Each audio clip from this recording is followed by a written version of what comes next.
अस्सलामुअलैकुम and good morning, welcome to the नया दिन शो। आप हमारे साथ मौजूद हैं, बड़ी खबरें होंगी। मैं हूं आपके साथ मोहम्मद शुएब। जी आप मेरे साथ भी मौजूद है। हम सब इकट्ठे मौजूद हैं। सब इकट्ठे मौजूद है। मैं हूं महक असम जनाब। तो प्रोग्राम का आगाज कर लेते हैं। सबसे पहले आपको टॉप स्टोरीज बता देते हैं। हम रोज़ाना पैगाम देते हैं कि जनाब कोरोना वायरस से बच जाएं। तीसरी लहर जो है उसने पाकिस्तानियों को बहुत बुरी तरह से मुतासर किया है और अभी तक के आदादोशुमारी बता रहे हैं कि 98 अफराद की जान चली गई है। और अगर हम गुज़श्ता 24 घंटों की बात करें तो उसमें 4,974 नए केसेस भी रिपोर्ट हुए हैं।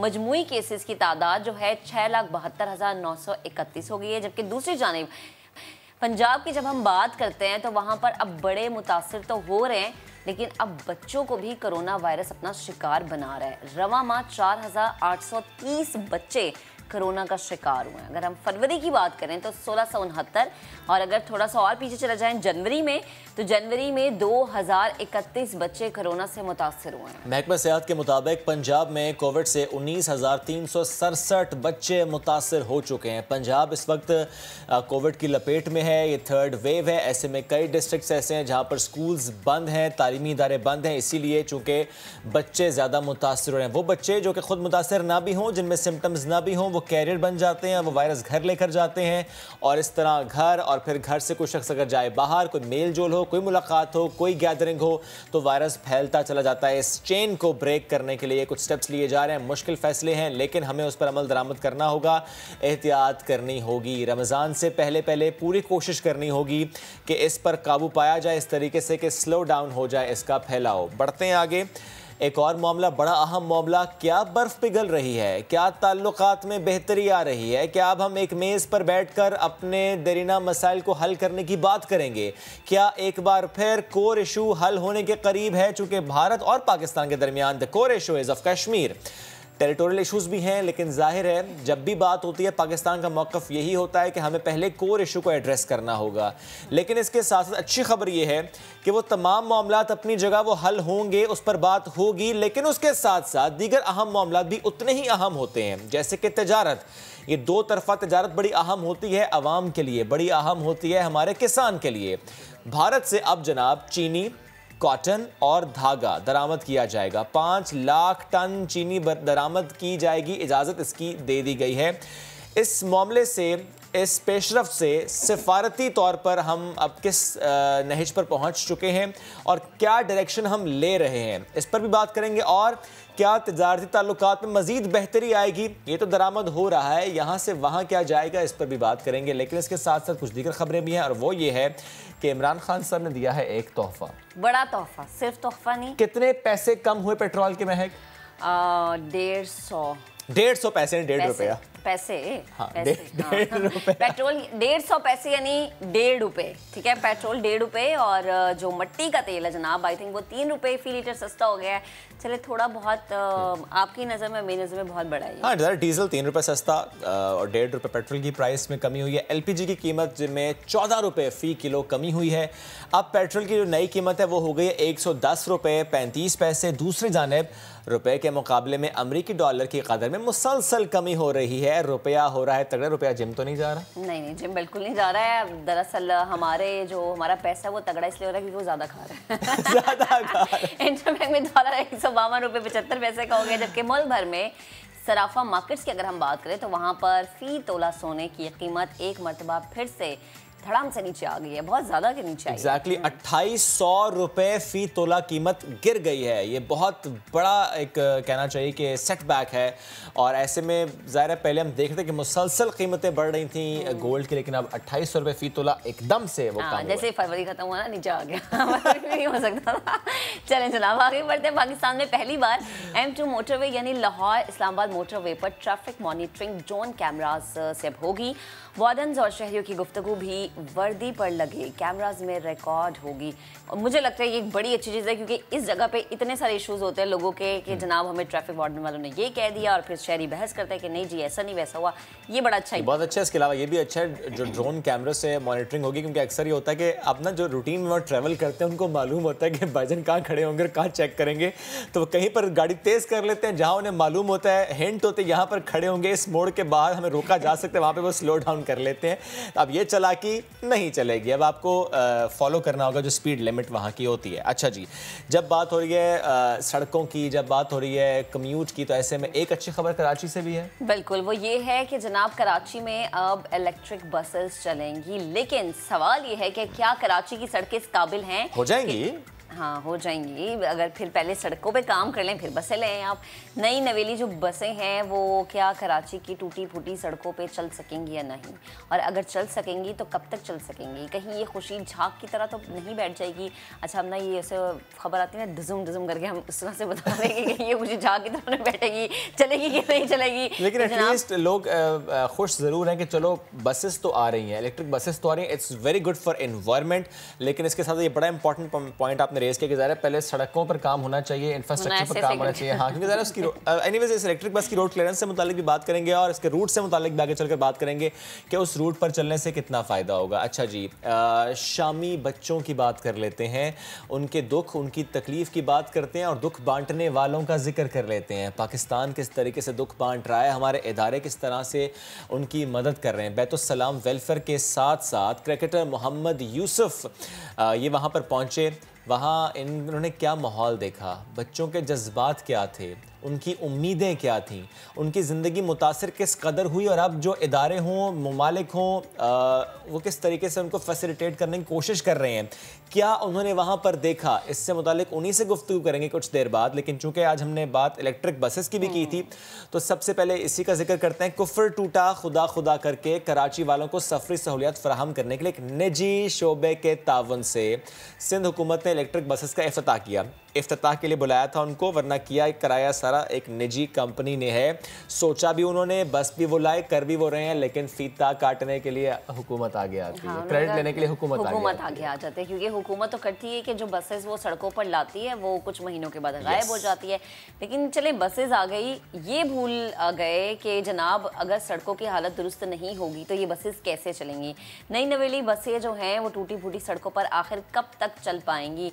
जाहिर सी बात है कि रोज़ाना की बुनियादों पे जब ये चलेंगी तो इनमें ख़राबी पैदा होगी, क्योंकि जो सड़कों का हाल है कराची का वो ज़्यादातर ऐसे जो कि टूटी फूटी है। या जिस रूट से इस बस ने गुजरना है उस रूट की ज़रा सैर करते हैं। जमजम सईद ने खुसूसी रिपोर्ट तैयार की है, आपको दिखाते हैं।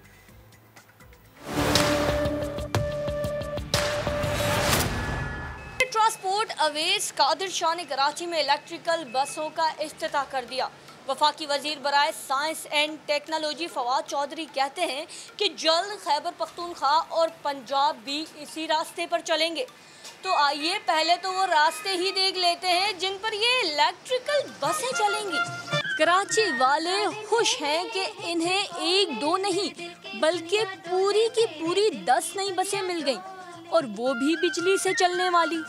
मगर सवाल ये कि कहीं ये खुशी झाग की तरह बैठ तो नहीं जाएगी, क्योंकि कराची की सड़कों का जो हाल है वो किसी से ढका छुपा नहीं।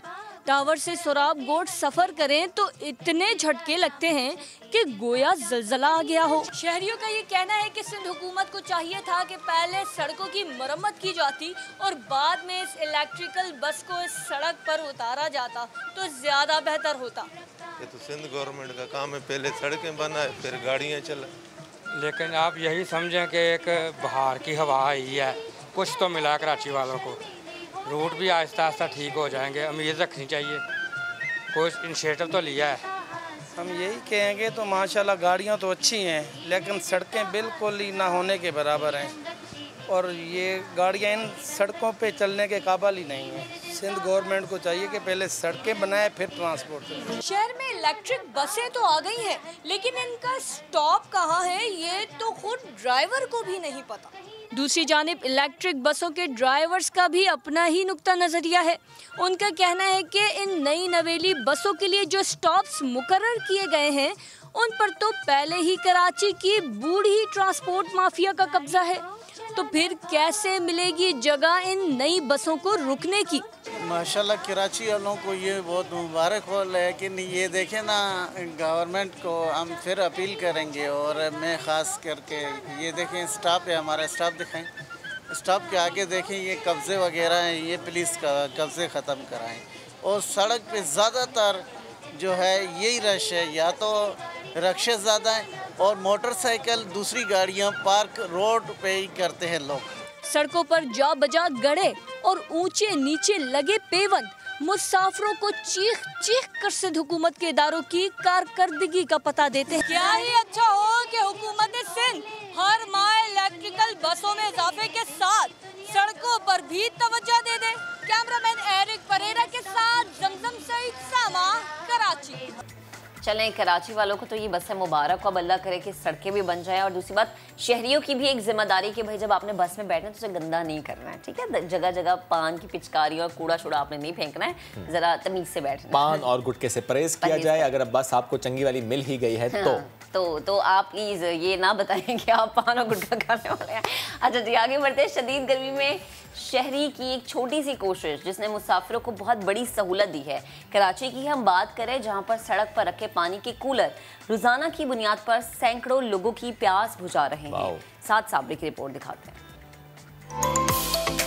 शदीद गर्मी में सफर के दौरान अगर साफ और ठंडा पानी मिल जाए तो और क्या चाहिए। ब्रिग रोड से गुलिस्ताने जौहर तक सफर के दौरान मुख्तलिफ जगहों पर वाटर कूलर प्यासे शहरियों का इस्तकबाल करते नजर आते हैं। शहरी गाड़ियां रोककर सैर होकर पानी पीते हैं और भरकर साथ भी ले जाते हैं। पानी का अजर जो है अल्लाह पाक ही दे सकता है, इंसान के बस में कुछ भी। तो रक्षा चलाते हैं, गर्मी है, सारा दिन इधर बस ये नेक बंदे जिन लोगों ने कूलर रखा है, हम लोग भी पीते हैं, आवाम भी पीती रहती है। कूलर में पानी खत्म न हो, देखभाल के लिए एक शख्स हमेशा मौजूद रहता है। पानी आता है, टाइम पे डालते हैं। इधर 50 आ जाती है, अभी तो गर्मी ज्यादा है। इस कार खैर को शुरू करने वाले कहते हैं किसी ने इस जानिब तवज्जो नहीं दी, तभी ये काम शुरू किया। सवाब भी हासिल करना है और लोगों की प्यास भी बुझानी है, और इसीलिए अपने शहर में इस वक्त 3 जगह पे अपने स्पॉट लगाए हुए हैं पानी के। पानी पिलाने का बज़ाहिर दिखने वाला ये छोटा सा काम जहाँ रोजाना सैकड़ों लोगों की प्यास बुझाता है, वहीं बड़े अजर व सवाब का बाइस भी है। कैमरामैन मोहसिन अली के साथ साबरी, समा, कराची। आगे बढ़ेंगे और हेल्थ की बात कर लेते हैं। हेल्थ की जब बात कर रहे हैं, फिटनेस की जब बात कर रहे हैं, स्पेशली आज हम ख़वातीन से मुताल्लिक बात कर लेते हैं। जो उनका लाइफ स्टाइल है उसकी वजह से ख़वातीन की हेल्थ मुतासर हो रही है। ये अगर कहा जाए कि बहुत हद तक गैर सेहतमंद ज़िंदगी वो होती जा रही है तो गलत नहीं होगा। आपको याद होगा चंद हफ्ते पहले हमने एक प्रोग्राम किया था और इसमें हमारी मेहमान डॉक्टर सहर जावेद चावरा ने कहा था कि चर्बी के पल्ले लटक रहे होते हैं और ये बड़ा एक अनहेल्दी साइन होता है। ये जो खाने का शौक़ होता है और फिर खाते ही चले जाते हैं, ऐसे में वर्जिश नहीं करते, टीवी देखते रहते हैं और बस मुंह चलता रहता है, उसकी वजह से वज़न बढ़ जाता है। ऐसे में जो फैट होता है यानी चिकनाई होती है, ये एक घर बना लेती है जिस्म के अंदर और ख़वातीन मुख्तलिफ बीमारी का शिकार भी हो जाती है। जब उम्र बढ़ती है तो फिर उन्हें अंदाज़ा होता है कि उन्होंने अपनी सेहत की बेहतर तरीके से केयर नहीं की है, बेहतर तरीके से अपनी हेल्थ को नहीं देखा है। सवाल ये है कि फिर ख़वातीन क्या करें, क्योंकि हमने अक्सर देखा ख़वातीन क्या करती हैं कि अच्छा रात का खाना खा लिया, मियाँ है उनके साथ भी खा लिया, बच्चों ने छोड़ा वो भी खा लिया, तो जो इतना खाना वो खा लेती कहाँ जाता है। इस सूरत हाल में अगर ख़वातीन अपनी केयर नहीं करती हैं, स्पेशली अपनी सेहत की, जैसे कि शुएब ने भी कहा कि वो मोटी हो जाती हैं और फिर वक्त से पहले बुढ़ापा भी आ जाता है और वक्त से पहले वो दूसरे मसाइल का शिकार। और ऐसे में अगर हम ये बात भी कर लें महक कि स्पेशली वो ख़वातीन जिनकी एज ब्रैकेट 50 से 60 ईयर्स के दरमियान है, उनका अगर वजन बढ़ता है तो फिर क्या मसाइल होते हैं। स्पेशल रिपोर्ट रेहान अहमद की दिखाएंगे। आजकल की भागती दौड़ती जिंदगी में नौजवानों के लिए भी अपनी फिटनेस का टाइम निकालना एक मुश्किल काम है। फिर ये काम उनके लिए आसान कैसे हो सकता है जिनकी उम्र 50 या उससे ज्यादा है। परवीन खुर्शीद कराची के इलाके शादमान टाउन में रहती हैं। उनकी दोनों बहुएं घर के काम संभाले हुए हैं, मगर फिर भी सुबह से शाम तक घर के सारे कामों की निगरानी करना ये अपनी जिम्मेदारी समझती हैं, ताकि कहीं कोई कमी न रह जाए और घर का हर फर्द खुश और मुतमईन रहे। अपनी इस कोशिश में ये कामयाब भी हैं, मगर सबका ख्याल रखने की कोशिश में उन्होंने अपना आप कहीं भुला दिया है। मैं 5:30 बजे उठती हूँ, फजर की नमाज़ पढ़ती हूँ, कुरान शरीफ वगैरह तस्बीहात पढ़ती हूँ। उसके बाद में उसमें फिर 8 साढ़े 8 बज जाते हैं, तो फिर मैं नाश्ता करती हूँ। फिर यह है कि फिर बहुएं मेरी आ जाती हैं उतर के अम्मी अब क्या बता, नाश्ता करने के बाद अम्मी क्या पकेगा। फिर मैं मिल के तीनों बैठते हैं, फिर मशवरा करते हैं कि ये पकाना है। मेरे घर के काम में मेरी दोनों बहुएं भी बहुत हेल्प करती हैं, खाने वगैरह तो वो ही पकाती है, बस मैं तो लुक आफ्टर करती हूँ कि देखूँ हर काम प्रॉपर तरीके से हो रहा है कि नहीं हो रहा है। किसी ने परवीन आपा को बताया कि उनके मिलने वालों में फिटनेस एक्सपर्ट आयशा भी हैं, जिनके पास हर उम्र की खवातीन के लिए वर्जिश के अलग अलग तरीके मौजूद हैं, जिन पर अमल करके सेहतमंद जिंदगी गुजारी जा सकती है। फिर क्या था, परवीन आपा ने आयशा को घर आने की दावत दे डाली और साथ ही इनवाइट किया अपनी दोनों बहनों को भी। अच्छा आंटी, मुझे ये बताइए, आप एक्सरसाइज करती हैं घर में? हाँ, ये घर के काम वगैरह करती हूँ तो इसी में एक्सरसाइज हो जाती है। चलना फिरना, हाँ, चलना फिरना, वॉक करती हैं? वॉक क्यों करती बाय द वे आप? असल में शुगर है तो उसकी वजह से डॉक्टर ने बताया कि ना आप वॉक करें। यही मैं कहती हूँ, देखिए जब उस वक्त लोग वर्कआउट के लिए जाते हैं या वॉक करते हैं, एक्टिव रहते हैं, जब डॉक्टर बताए। जी। आपको उस वक्त शुरू करना है, डॉक्टर के बताने से पहले। आज जो हम एक्सरसाइज करने जा रहे हैं उसका ताल्लुक किसी ख़ास एज ग्रुप से नहीं है। जब भी आप वर्कआउट सेलेक्ट करते हैं या कोई मूव एक्सरसाइज की सेलेक्ट करते हैं, उसका पर्पस आपका गोल होता है, आपका बॉडी शेप होता है और आपकी एक्टिविटी का लेवल क्या है वो होता है, तब हम डिसाइड करते हैं। और आपकी जो इंजरीज, फॉर एग्जांपल आप बताई थी आपको नी में पेन होता है और आपको डायबिटीज़ है और भी ख़वातीन के दूसरे मसले होते होंगे, तो जब भी हम एक्सरसाइज डिसाइड करते हैं ये एज से बिलोंग नहीं करती, हमेशा आपके टारगेट से, आपकी बॉडी शेप से, आपकी एक्टिविटी लेवल से करती है एंड ऑब्वियसली आपका गोल क्या है, इससे बिलोंग करती है। तो शुरू करें आज एक्सरसाइज। तैयार हैं? Let's do it. एक्सरसाइज शुरू करने से पहले हमेशा आप वार्म अप करते हैं और वार्म अप करने से आपकी बॉडी एक्सरसाइज के लिए तैयार हो जाती है। ठीक है, तो हम बेसिक स्ट्रेचेस करेंगे वार्म अप के लिए। सबसे पहले आपकी अपर बॉडी साइड पे इस तरह ट्विस्ट होएगी, फिर हाथ ऊपर लेकर आएं, दोनों को जॉइंट करें और साइड स्ट्रेच करें, साइड स्ट्रेच करें। उसके बाद हम लोअर बैक का एक बेसिक स्ट्रेच कर लेते हैं। अच्छा, सबसे पहले एक्सरसाइज हमारी हाई नीज़ है। हाई नीज़ दो तरह से हो सकती है, एक मॉडिफाइड वर्जन जो कि इन ख़वातीन की एज के हिसाब से है और एक है jump advance. So I will show you, ये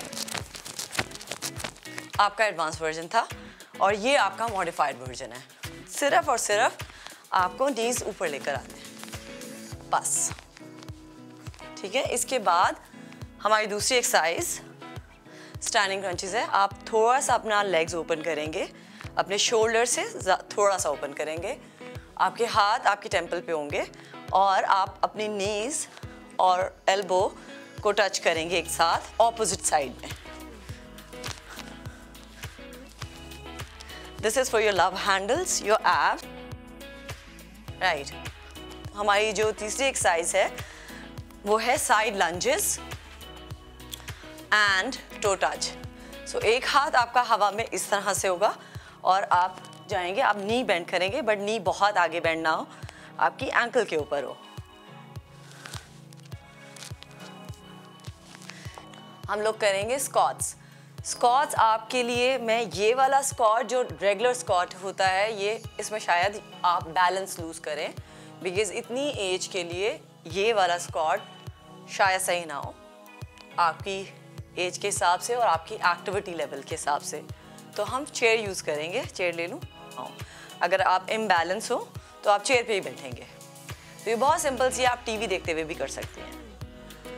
तो पहले आपको बिल्कुल सीधा खड़ा होना है, शोल्डर विड्थ अपार्ट, आपकी लेग्स इतनी ओपन होनी चाहिए। फिर आप सिर्फ बैठेंगी, बैक स्ट्रेट रखेंगी, झुकेंगी नहीं, इस तरह बिल्कुल बैक स्ट्रेट रखेंगी और खड़े होंगी।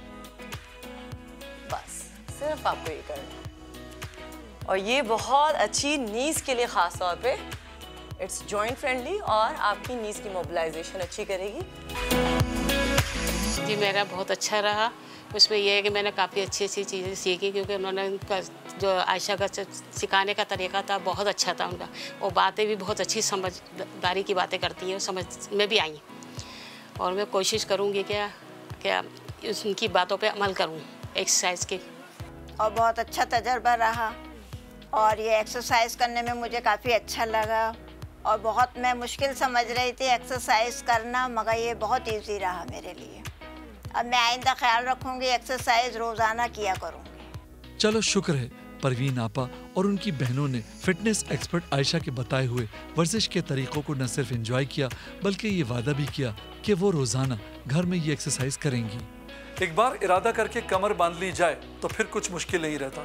रही बात उम्र की तो उससे कोई फर्क नहीं पड़ता, इसलिए कि हर उम्र की अलग वर्जिश और अलग तकाजे हैं। कैमरामैन राशिद इशरत के साथ रेहान अहमद, समा, कराची।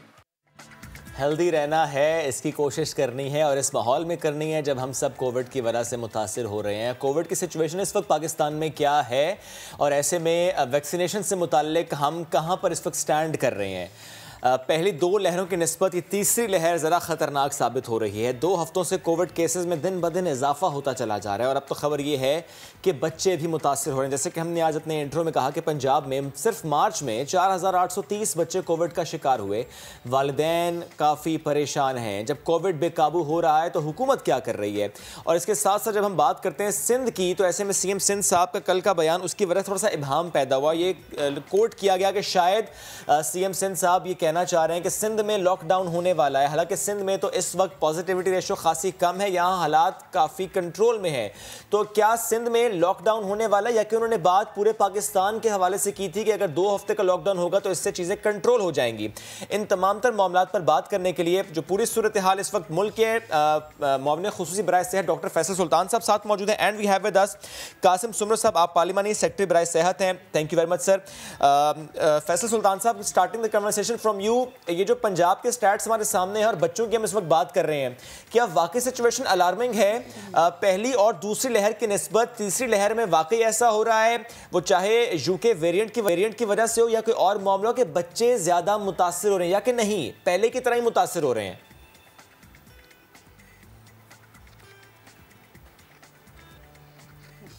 जी फैसल साहब, आपको आवाज आ रही है?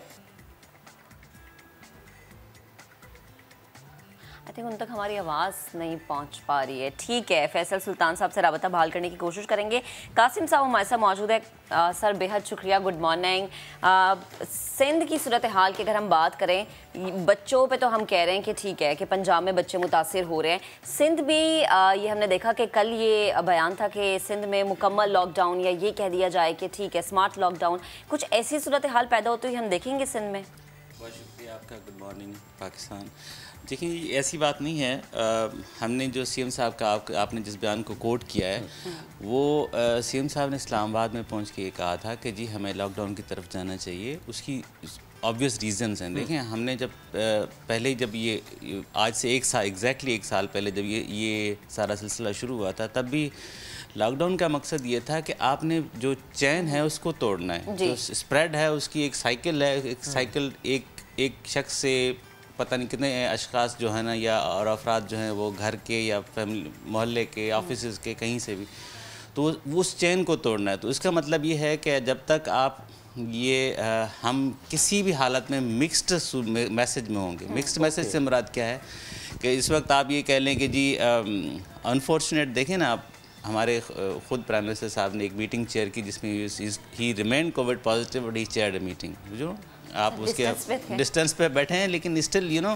ये जो हम जैसे आम लोग हैं ना, ये आम लोगों में ऑलरेडी ये जो है ना वो इतनी नेगेटिविटी है कि जी आप कोरोना कुछ नहीं है, इससे कुछ नहीं होता, ये अमीरों की बीमारी है, ये ब्ला ब्ला ब्ला, सो मैनी साजिश है, और पता नहीं इससे लोगों को पैसे मिलते हैं, सरकारों को पैसे मिलते हैं, काइंड ऑफ स्टफ। बट लेकिन उसका जो अल्टीमेट है वो अल्टीमेट ये है कि जब आप इस किस्म का मैसेज आम कम्युनिटी को देंगे कि जी आप पॉजिटिव होके मास्क पहन के बैठ सकते हैं, तो इसका आप इम्पैक्ट आप बाकी जो आम लोग हैं वो तो वैसे भी मास्क नहीं पहन रहे, SOPs को बिल्कुल फॉलो नहीं कर रहे। आप ट्रांसपोर्टेशन, ये बात आपकी दुरुस्त है कि मैसेज इसी तरह जाना चाहिए कि एहतियात करनी है हमें, बिल्कुल ठीक बात है। लेकिन उसका बहुत स्ट्रॉन्ग मैसेज जाना चाहिए। और स्ट्रॉन्ग मैसेज क्या, देखें आप इस वक्त आपके पास सरकारों का काम क्या होता है, स्टेट की रिस्पॉन्सिबिलिटी क्या होती है, गवर्नमेंट्स की रिस्पॉन्सिबिलिटी क्या होती है कि जब आप खुदा न खास्ता किसी ऐसी सूरत हाल में आ जाए, लोग यकीनन आप जो हैं वो, आप एक बात सोच लें, पूरी दुनिया का कानून देख लें, जब तक ला पहली दफ़ा इन्फोर्समेंट नहीं होता उस वक्त तक आदत नहीं बनती। और इन्फोर्समेंट करने के लिए आपके पास दुनिया का इस वक्त कौन सा मेथड है? आपके पास वैक्सीन आई है 5 लाख 6 लाख डोजेज, आपकी पॉपुलेशन 22 करोड़, आप में से उसमें से आपको कम से कम 10 से 11 करोड़ लोगों को वैक्सीन लगवानी है। और उस वैक्सीन लगवाने के लिए आपके पास मैकेनिज्म ये है कि आपके पास 4-5 लाख डोज है, उसमें भी आज तक कल भी हमने ठीक है सर, ये तमाम मामला अपनी जगह, लेकिन चले मैं अब स्पेसिफिकली सिंध और कराची से मुताल्लिक आपसे सवाल कर लेता हूँ। चूँकि ज़ाहिर है सीएम साहब ने कहा कि पूरे मुल्क में 2 हफ्ते का लॉकडाउन लगना चाहिए, इससे कोविड कंट्रोल होगा। सिंध इंक्लूड है उसमें? उनकी राय के मुताबिक सिंध में भी लगना चाहिए, जबकि पॉजिटिविटी रेशो यहाँ इवन कराची में भी 4% से कम है। हमने कल भी ये प्राइम मिनिस्टर साहब की मीटिंग में हमारे चीफ मिनिस्टर साहब ने कल भी ये कहा है कि सबसे पहले इस वक्त सिंध की हालत की हद तक हम इस मामले में हैं कि 2 बातें, आप इंटर प्रोविंशियल और इंटरसिटी जो ट्रांसपोर्ट है जहाँ से स्प्रेड होने का खदशा है। मिसाल के तौर पर इस वक्त पंजाब केपी में, इस्लामाबाद टेरिटरी या कश्मीर में हमारे पास सबसे ज़्यादा स्प्रेड है और पॉजिटिविटी रेट ज़्यादा है। तो वहाँ से आप ट्रांसपोर्ट जब इधर आएगी, वहाँ पर यहाँ से पब्लिक इधर इस तरफ आएगी, बाय एयर आती हो, बाय ट्रेन आती हो या बाय बसेस आती हो, तो उस ट्रांसपोर्ट को आपने उस वक्त तक उस स्प्रेड को ये शायद इसलिए कहा गया चूंकि पंजाब में आपको ये खतरा है, खदशा है कि केसेस सिंध में से। ठीक है, इसको प्लीज़ कंटिन्यू कीजिएगा, लेकिन डॉक्टर फैसल सुल्तान साहब से राबता बहाल हुआ, उनका भी कमेंट ले लेते हैं। फैसल सुल्तान साहब प्लीज़ ये शेयर कीजिएगा, अभी हमने स्टैट्स भी शेयर किए चंद लम्हात पहले पंजाब के स्टैट्स और बच्चों से मुताल्लिक। ये जो बच्चे मुतासर हो रहे हैं और ज़्यादा मुतासर हो रहे हैं पंजाब में, क्या वाकई सिचुएशन ऐसी है सर, या पहली और दूसरी लहर की तरह ही बच्चे मुतासर हो रहे हैं? जी, जो बच्चों का मुतासर होने की शरह है उसमें पहली और दूसरी और तीसरी लहर में कोई ऐसा खातिर खा फ़र्क नहीं है। ये बात बिल्कुल गलत होगी कहना कि इस वक्त सडनली कोई ऐसा मेजर फ़र्क है बच्चों की या यंग लोगों के मुतासर होने में। ये हमेशा पहली लहर में, दूसरी लहर में भी यंग लोग डायग्नोज होते रहे हैं। लेकिन जो चीज़ समझने की है कि थोड़ा बहुत फ़र्क एक से दूसरे वेरिएंट में आ जाता है यंग लोगों के अंदर बीमारी के फैलाव में, लेकिन ये कोई ऐसा मेजर चेंज नहीं है। ये अननेसेसरी फोकस हो गया इस एक बात के ऊपर। नहीं सर, लेकिन अगर सिर्फ मार्च में पंजाब में 4830 बच्चे मुतासर हो जाएं, फरवरी में 1669 मुतासर हो जाएं, जनवरी में 2031 मुतासर हो जाएं, क्या इसकी रीज़न ये हो सकती है चूँकि यूके वेरिएंट है वो 70% ज़्यादा ट्रांसमिट होता है, इसलिए थोड़े स्टैट्स ऐसे शो हो रहे हैं? मैं आपको यही अर्ज़ कर रहा हूँ कि अगर आप जो तीनों लहरें गुजरी हैं उसका एनालिसिस हम करने की कोशिश कर रहे हैं, जो स्प्लिट है यंग और ओल्ड लोगों का, ये आपको दे देंगे। लेकिन ये ऐसे नहीं है कि सडनली बहुत ज़्यादा यंग लोग जो हैं मुतासर हो रहे हैं। कुछ फ़र्क हो सकता है, और जो B117 वेरिएंट है उसमें कुछ एविडेंस थी कि एक मार्जिनल सा डिफरेंस है जिसमें यंगर लोग शायद थोड़ा ज़्यादा मुतासर होते हैं। लेकिन इससे हमारा जो ऑपरेशनल चैलेंज है वो कोई ख़ास फ़र्क नहीं है। हमने तो फिर भी बच्चों, बड़ों, बूढ़ों, हर किसी के अंदर इस फैलाव की रुकावट करनी है। आपके सामने है कि स्कूल बंद किए गए, तालीमी इदारे बंद किए गए, वो इसी वजह से, और ये अब नहीं पहली लहरों में भी ये हुआ। तो उसका मकसद ये था कि कई दफ़ा यंग लोग जो है, ठीक है, आपसे दीगर लोगों को बीमारी फैला। ठीक है, एक बात मुझे और बता दें, चूंकि ज़रा ये तो आपने क्लियर कर दिया कि जो पहली और दूसरी लहर में तो तकरीबन उतने ही बच्चे मुतासर हो रहे हैं। अब सर मुझे ये बता दें कि जो वैक्सीनेशन ड्राइव इस वक्त पाकिस्तान में जारी है, जो कि 60+ जो सीनियर सिटीजन हैं उनको लगाई जा रही है, अब तक के स्टैट्स के मुताबिक कितने फीसद आबादी जो 60+ थी उनको वैक्सीन लग चुकी है? अच्छा, इसमें एक चीज़ देखने की है, वो ये कि तकरीबन आपको मिसाल देता हूँ कि जो 60 से ऊपर की पॉपुलेशन है वो तकरीबन 13 मिलियन है। उसमें से तकरीबन 8 लाख लोगों ने अपने आप को रजिस्टर कराया, जिसमें से 2.5 लाख लोग सिर्फ अभी तक जिन्होंने वैक्सीन लगवाई है। तो ना सिर्फ के जो टोटल पॉपुलेशन है उनकी निस्बत लोगों ने रजिस्टर भी कम करवाया है, लेकिन जिन लोगों ने रजिस्टर करवा लिया है उनमें से भी आके वैक्सीन जिनको लगी है वो तकरीबन 1/3 है। जरा उससे सर यानी आगे पीछे की फिगर है। इसका मतलब क्या है कि जो 8 लाख लोग रजिस्टर हुए हैं, क्या वो लोग उनमें से बहुत से लोग गए नहीं है लगवाने, या अभी तक उनको बुलाया नहीं गया? दोनों चीज़ें हैं जी, क्योंकि हमने ये देखा कि उनको स्केड्यूल करने में अगर कोई रुकावट, हिचकिचाहट हो, कन्फ्यूजन हो, तो हमने ये फैसला किया था कि 70 उनको वॉक किया जाए, उनको किसी अपॉइंटमेंट 70 70 से ऊपर वाली जो है उसमें शरह थोड़ी ज्यादा है, यानी जो प्रोपोर्शनेट अगर आप देखें, लेकिन फिर भी बहुत से ऐसे लोग हैं जो बावजूद रजिस्टर होने के वैक्सीन लगवाने नहीं आए। हमने तो कोशिश ये की है कि वैक्सीन की फराहमी जो है वो लगातार बढ़ती चली जाए। अब कल और आज मिला के 10 लाख डोजेज और आई हैं, सो 1 मिलियन ये और हो गई, तो इनको मिला के 22 लाख डोजेज हैं जो मुल्क में आ चुकी हैं, और जो अब तक लगी हैं वो तकरीबन 8 लाख से कुछ ऊपर हैं। अच्छा। इसको फर्दर आगे तेज करना और ज्यादा ले जाना जरूरी है। हुकूमत लगातार फराहमी इंश्योर करेगी, और ये परचेज होके आ रही हैं वैक्सीन, और लगातार अप्रैल में, मई में, जून में ये आती चली जाएंगी।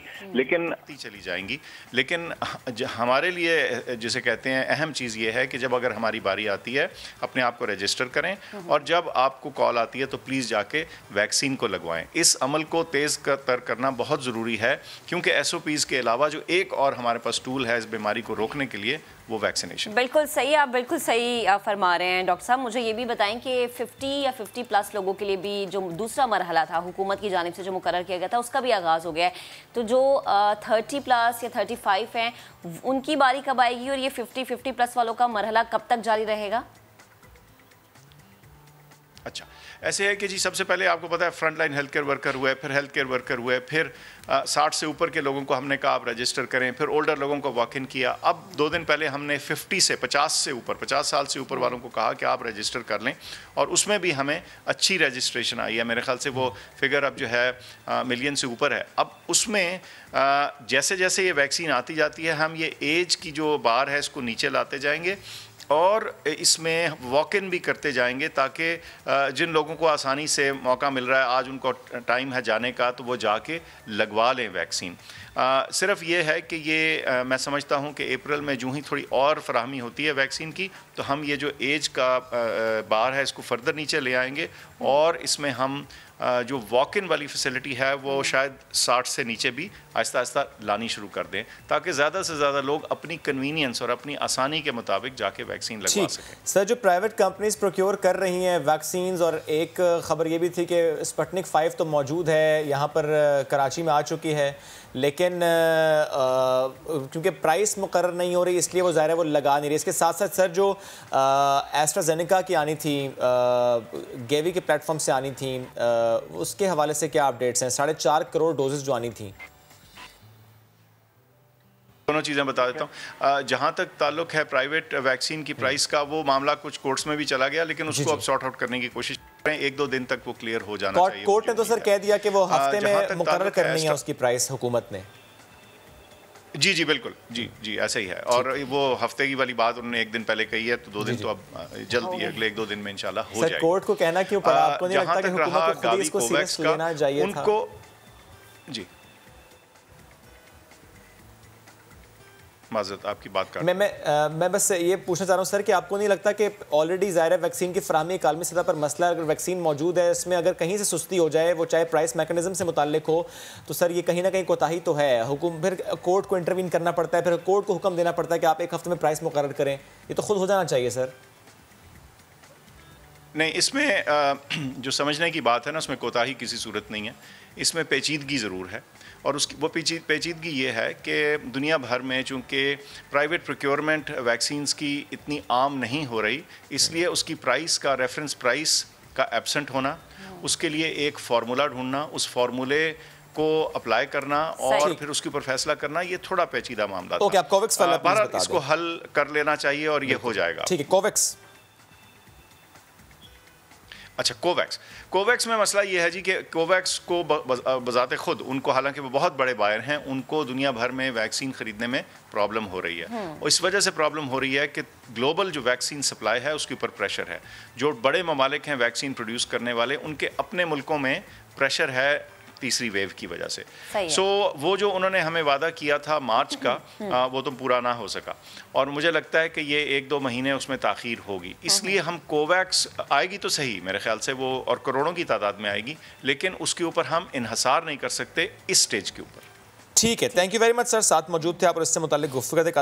अब आपकी तरफ आ जाते हैं, जो गुफ्तगू वैक्सीन से मुताल्लिक फैसल सुल्तान साहब ने की है, थोड़ा सा मुझे आप बताएं, क्या सिंध हुकूमत जो खुद प्रोक्योर करने का मामला लेकर चल रही थी, आपने कहा था एनओसी मिल जाएगा 2 हफ्ते में हम ले पाएंगे, वो लोग कहते हैं एनओसी रिक्वायर्ड नहीं है, मांगी नहीं है, मामला हल हुआ है या अभी तक वहीं कमाई है? बिल्कुल मामला हल हो गया, मिल गई है एनओसी? एनओसी मिल गई है। कहाँ से मिली है? देखें, जो इसमें 2 कंपोनेंट्स होते हैं ना, एक एनसीओसी इस वक्त हमारा कमांड एंड कंट्रोल अथॉरिटी वही है जो सबके डिसीजन कर रही है, लेकिन जो दूसरा इंपॉर्टेंट आस्पेक्ट इसमें आता है वो ये आता है कि अब जैसे डॉक्टर साहब ने कहा, फैसल सुल्तान साहब ने, कि हमने गवर्नमेंट ऑफ पाकिस्तान ने प्रोक्योर की है वैक्सीन चाइना से, क्योंकि चाइना में 2 कंपनीज़ हैं ना, एक स्टेट ओन कंपनी है और एक आपकी प्राइवेट। तो अब वो जो प्राइवेट है उसकी जो प्राइस है वो एक सीलिंग तय करनी है। किसने तय करनी है? वो ड्रैप ने तय करनी है। वो ड्रैप हमने कल रिक्वेस्ट की है ड्रैप को कि आप हमें वो सीलिंग बता दें, तो हम अकॉर्डिंगली हम अपनी जो है, चूँकि we have allocated initially 50 crore रुपये। लेकिन आपने रिक्वेस्ट ड्रैप से कल की है? नहीं, कल की बात नहीं है, क्योंकि अब प्राइस तय तो उन्होंने ही करनी है ना सर। नहीं, वो एनओसी कब मिला आपको? 2 दिन पहले की बात है। 2 दिन पहले आपको एनओसी मिल गया, ड्रैप ने दिया है या एनसीओसी ने दिया? एनसीओसी की तरफ से अब आपको मिल चुका है कि स्टेट ओन्ड कंपनी से अब आप जाके वैक्सीन प्रोक्योर कर सकते हैं। बिल्कुल। क्या इसका मतलब यह है कि 2 हफ्ते बाद सिंध हुकूमत खुद से वैक्सीन ले पाएगी? बिल्कुल, हमारा 2 हफ्ते, हम तो कहेंगे कि हम आज आपको पैसे। आपने मुझे कहा था कि अगर हमें एनओसी मिलेगा 2 हफ्ते में वैक्सीन आएगी। देखिए, वो 2 हफ्ते में, अब मिसाल के तौर पर उस वक्त उसलिए कहा था कि दुनिया में इस वक्त, जैसे डॉक्टर साहब ने खुद कहा कि जो मैन्युफैक्चरर्स हैं उनके ऊपर बहुत प्रेशर है, उनके अपने मुल्कों का प्रेशर है। बाकी टाइम दे दें मुझे, अब कितना देखें टाइम में एग्जैक्टली देखें टाइम इस मामले में दे सकते हैं कि हमारे पास पैसा अवेलेबल है, हमने अपने रिसोर्सेज में से एलोकेट कर दिया है। अब जैसे ही हमारी उनसे बात फाइनल हो जाती है, हम उनको ऑर्डर प्लेस करने में 1 सेकंड नहीं लगाएंगे, बिकॉज दिस इज़ आपको हम सबको पता है कि ये हम सब की जो जिस तरह की सूरत हाल में हम चल रहे हैं उसमें यही एक हल है। यही एक हल उसके अलावा है जो हम खुद कर सकते हैं, लाइक मास्क पहनना है, सैनिटाइजर यूज करना, और यही वो हल है जो कि मुझे लगता है सबसे ज्यादा बेहतरीन है, क्योंकि अगर आपके जहन में वैक्सीन को लेके कोई खदशा है तो आप ये दूसरा हल कर लें। एग्जैक्टली इससे वक्त सबसे ज़्यादा जो इम्पोर्टेंट बात है, जहाँ से लोग जो है वो अपने आप को आई डोंट नो कि ये हमें पता नहीं क्यों समझ नहीं आ रहा, और ये बहुत ही कॉमन। अब तो 1 साल से आप लोग मुस्तकिल हर रोज़ ऑलमोस्ट लेकिन फिर भी गलतियां और कोताहियां हो रही हैं, हम सबको सीखना होगा कि हम देखें, आपने, मैं कह रहा हूँ कि आप जब हम पीक पे थे उस वक्त भी आप एक ही बात कर रहे थे, जब हम बिल्कुल कम थे तब भी आप वही बात रिपीट करते हैं। आपका हर रोज़ मॉर्निंग शो में हम तो हर बार ही ये बात कहते हैं, क्योंकि देखिए अगर थोड़ा सा भी मसला है तो उसको हमने खुद ही कंट्रोल करना है, ज़्यादा मसला है हमने खुद ही कंट्रोल करना है। सर बेहद शुक्रिया आपके वक्त का। तो जनाब, अगर अभी तक वैक्सीन की बारी आप तक नहीं पहुँची है, अभी आपने नहीं लगवाई है, तो आप मास्क पहन लें, सैनिटाइजर यूज़ करें। आगे बढ़ते हैं, एक और अहम मामले की बात करेंगे, काबीना की जो गैदरिंग्स हैं, जहाँ पे गैदरिंग्स पे आप अवॉइड कर सकते हैं, प्लीज़ बड़ा अच्छा मैसेज। चलें जी, ठीक है, थैंक यू सर। आगे बढ़ते हैं, एक और अहम मामला है और वो ये है कि ताल्लुकात बेहतर हो रहे हैं। पाकिस्तान और भारत की इक़्तिसादी राबता कमेटी ने भारत के साथ अशिया की बाकायदा तजारत शुरू करने की इजाज़त दे दी है। भारत से अब चीनी, कॉटन और धागा दरामद किया जाएगा। 5 लाख टन चीनी की कमर्शियल इम्पोर्ट पर टैक्स भी लागू होंगे। ये अहम मामला है, इस पर बात करेंगे। हमें इस वक्त ज्वाइन कर रहे हैं member economic advisory council Abid Sulehri साहब। आबिद साहब, बेहद शुक्रिया आपके वक्त का। सर, ये पेशरफ्त हुई है, इसको आप कैसा देखते हैं, दोनों मुल्कों की आवाम के लिए, दोनों मुल्कों के किसानों के लिए? देखिए, ये कंज्यूमर्स के फायदे के लिए है, और हमें मालूम है कि इस वक्त जो क्लाइमेट चेंज की वजह से और जो मुख्तलिफ दूसरे फैक्टर्स थे, कपास की फसल में जो डिक्लाइन आया है, तकरीबन जो हमारा टारगेट से 5 मिलियन बेल कपास जो थी वो कम हुई है। अब अगर आप पिछले साल से कंपेयर करें, जिसमें कि टेक्सटाइल इंडस्ट्री को रिकॉर्ड ऑर्डर मिले थे, तो वो सारा एडवांटेज जो था वो अरोड हो जाता अगर हमारे पास कपास ना होती। इसमें जो बड़े प्लेयर्स थे उन्होंने तो इजिप्ट से कपास मंगवा ली या किसी और मुल्क से, लेकिन जो छोटे प्लेयर हैं टेक्सटाइल इंडस्ट्री के, उनके लिए इंडिया जो थी वो सबसे बेहतर ऑप्शन थी, और इसीलिए हुकूमत ने इस पे यॉन यानी धागा और कॉटन जो है वो मंगवाने की मंजूरी दी।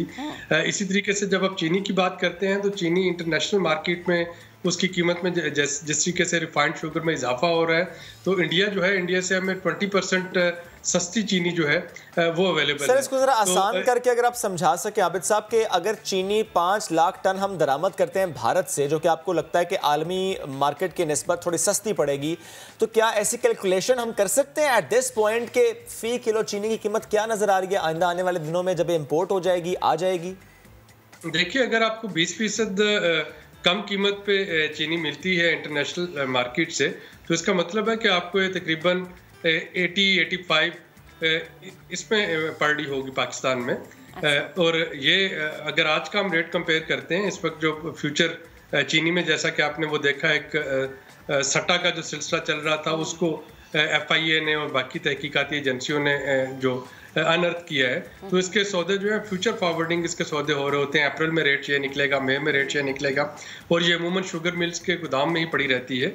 तो अगर आपके पास एक जो कसीर तादाद है वाफर मिकदार में ये इंडिया से आ जाती है, तो एक तो जो यहाँ पे हैं स्टॉकिस्ट और होल्डर्स, उन पे प्रेशर पड़ेगा कि वो अपने स्टॉक्स को बाहर निकालें, और दूसरा ये है कि कंज्यूमर्स को इसमें फ़ायदा होगा। आबिद साहब, और मैं देख रहा हूँ ये भी समझा दें कि अगर कपास वहाँ से आ रही है, यानी कपड़ा वहाँ, कपास वहाँ से आएगी, कपड़ा यहाँ पर बनेगा, चीनी वहाँ से आएगी, यहाँ पर आप कह रहे हैं कि सस्ती हो जाएगी, तो जो महंगाई का एक तूफान बरपा है पाकिस्तान में, आने वाले दिनों में हम देखें कि उसमें रुकावट आ जाएगी, वो महंगाई का ग्राफ थोड़ा सा नीचे आ जाएगा, थोड़ा सा आवाम को रिलीफ मिल जाएगा?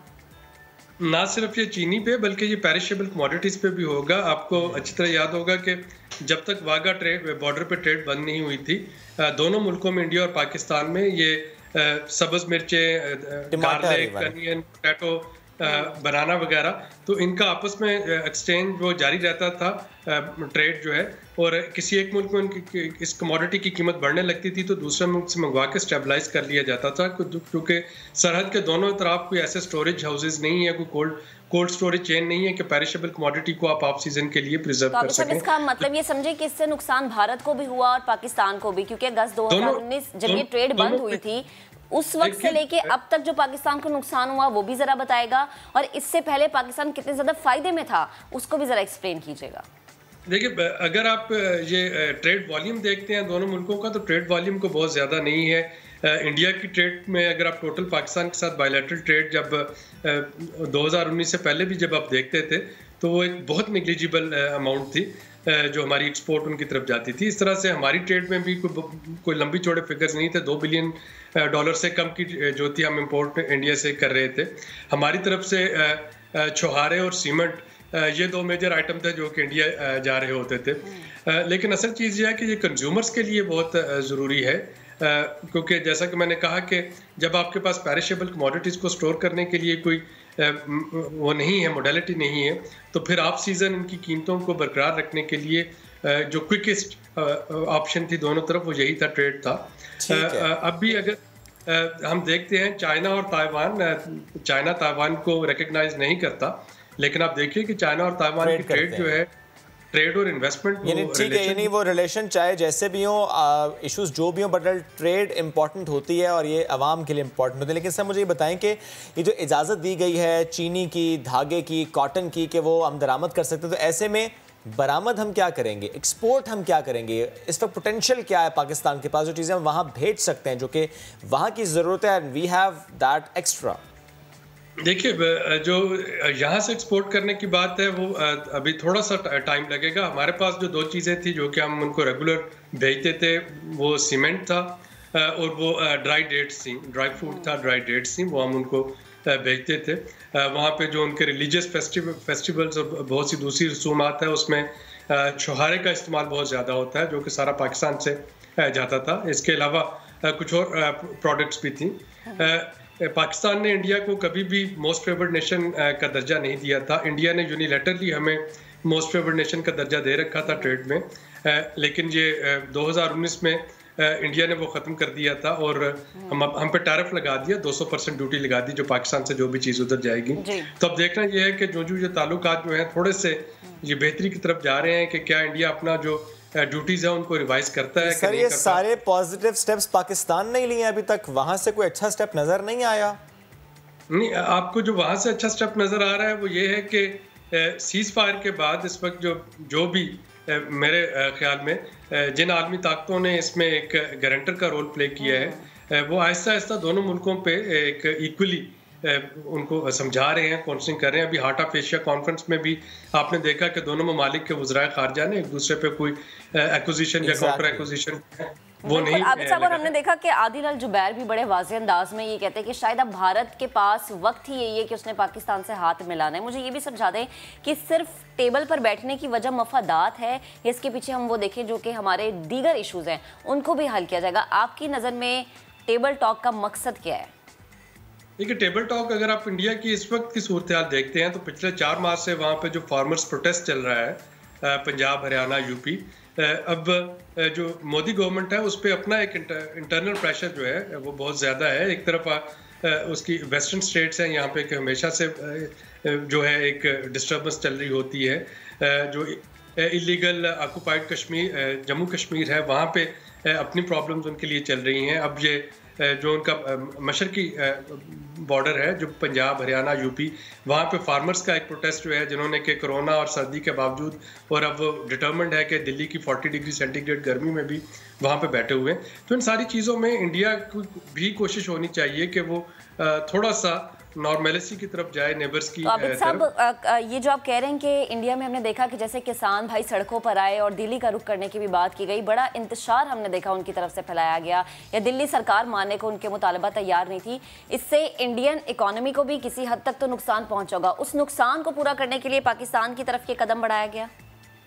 नहीं, उस नुकसान को पूरा करने के लिए कदम नहीं बढ़ाया गया, बल्कि इंडिया जो है वो अब पूरी कोशिश कर रहा होगा कि पाकिस्तान के साथ ताल्लुकात नॉर्मल होने के नतीजे में, चूँकि इंडियन किसानों को देखिए कि उनको एक जो उनका ट्रेड रूट था उसका एडवांटेज जो था वो तो आपको अमृतसर के किसानों को मिल रहा था, वो आपका जो पंजाब के इंडियन पंजाब के किसान हैं या यूपी हरियाणा के किसान हैं उनको फौरी तौर पे मिलता था। तो हम ये कह सकते हैं कि पाकिस्तान ने जो स्टेप लिया है इससे भारत के जो किसान हैं उनको फैसिलिटेट किया जाएगा, और ये एक स्टेप है, एक पॉजिटिव स्टेप है जो कि पाकिस्तान की तरफ से लिया गया, क्योंकि हम अमन चाहते हैं, हम बेहतर ताल्लुकात चाहते हैं, हमारी आवाम भी यही ख्वाहिश रखती है। Thank you. साथ मौजूद थे आप और इससे मुताल्लिक गुफ्तगू कर रहे थे। आगे बढ़ेंगे लेकिन एक ब्रेक के बाद।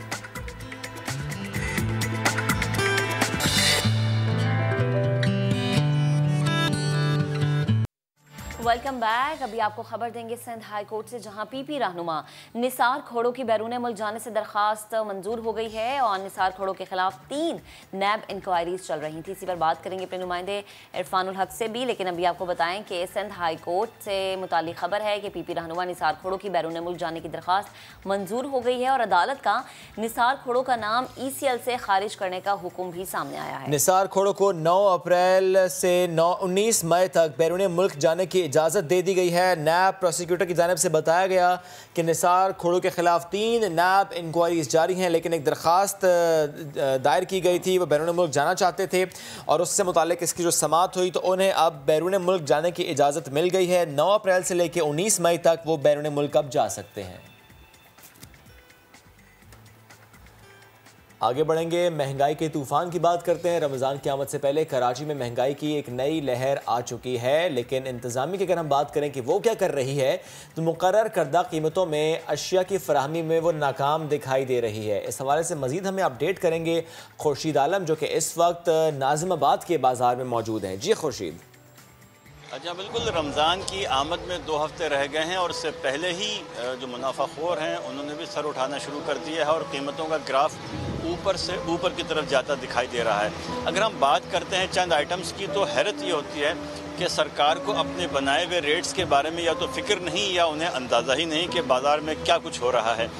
सरकार ने बेसन की जो सरकारी कीमत मुकर्रर कर रखी है वो 111 रुपये फ़ी किलो है, लेकिन अब से चंद रोज़ पहले तक जो बेसन कराची में 160 रुपये किलो बिक रही थी, अब बेसन का नर्ख 180 से 200 रुपये किलो हो चुका है और रमज़ान तक खुद दुकानदार भी ये बात बताते हैं कि बेसन के नर्ख मज़ीद ऊपर जाएंगे। कुछ यही हाल उन फलों का है कि जो हमारे इफ्तार के लिए रोज़ की जीनत हुआ करते हैं। अगर हम बात करते हैं खरबूजे की तो दर्जा 2 का खरबूजा जिसकी कीमत 53 रुपये फ़ी किलो मुकर्रर की है हुकूमत ने, वो इस वक्त बाज़ार में 80 रुपये किलो दस्तयाब है और दर्जा 2 का केला जिसकी सरकारी कीमत 63 रुपये दर्जन मुकर्रर की है सरकार ने, वो 100 रुपये दर्जन बेचा जा रहा है। टमाटर जो अब से चंद रोज़ पहले तक 20 रुपये किलो आवाज़ लगा के फ़रोख्त किया जा रहा था, अब वो 40 रुपये और 50 रुपये किलो का हो चुका है और रमज़ान के वक्त तक टमाटर की कीमत में भी इजाफा बिल्कुल नज़र आ रहा है। यही सूरत हाल भिंडी की है कि जिसकी सरकारी कीमत 143 रुपये है, लेकिन भिंडी डबल सेंचुरी कर चुकी है। 200 रुपये किलो उसकी कीमत वसूल की जा रही है आम बाज़ारों में, जो मिडिल क्लास के बाज़ार हैं। देसी टिंडा उसकी फसल आ चुकी है, 133 रुपये उसकी कीमत रखी है सरकार ने, मगर टिंडा इस वक्त 240 रुपये फ़ी किलो में फ़रोख्त किया जा रहा है।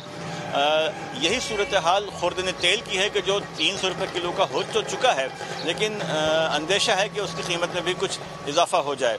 सार्फिन से हमारी बात हुई, उनका यही कहना है कि हर बार वो ये ज़रूर सुनते हैं कि आम आदमी मुतासिर नहीं होगा, लेकिन सबसे ज़्यादा मुतासिर आम आदमी होता है। जी शुक्रिया खुर्शीद, आपने हमें अपडेट किया। बढ़ते हैं आगे। कलाम इलाही से मोहब्बत का इजहार, 400 साल पुरानी रस्मुल ख़त को अपनाया गया।